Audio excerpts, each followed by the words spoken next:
Hello everyone, welcome to my another mini blog. তো প্রতিদিনের মতো আজকেও আমি রেডি হয়ে স্কুলে যাচ্ছি।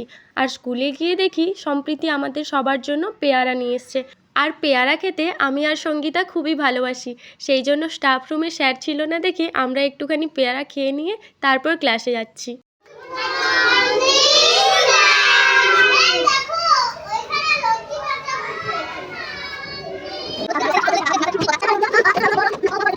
তারপর কিছুক্ষণ ক্লাস নেওয়ার পর প্রচণ্ড জোরে বৃষ্টি শুরু হয়ে গেল, আর ওরা তো একদমই পড়বে না বৃষ্টি এলে। এরপর দেখো বৃষ্টিও থেমে গেল আর রৌদ্রও বেরিয়ে গেল। এবার আমার ক্লাস শেষ, আমিও চলে গেলাম। এখন আমার আর সঙ্গীতার ক্লাস নেই, এই যে বসে আছি আমরা দুজন। আর এখানে দেখো কারেন্ট নেই, লো ভোল্টেজ হচ্ছিল, তাই গরমে বসে আছি, প্রকৃতির হাওয়া খাচ্ছি। আর আমাদের একটা ফান্ডে 10 টাকা জমা ছিল, সেই 10 টাকা দিয়ে দুটো লেস কিনলাম, সবাই মিলে খেয়ে নিলাম।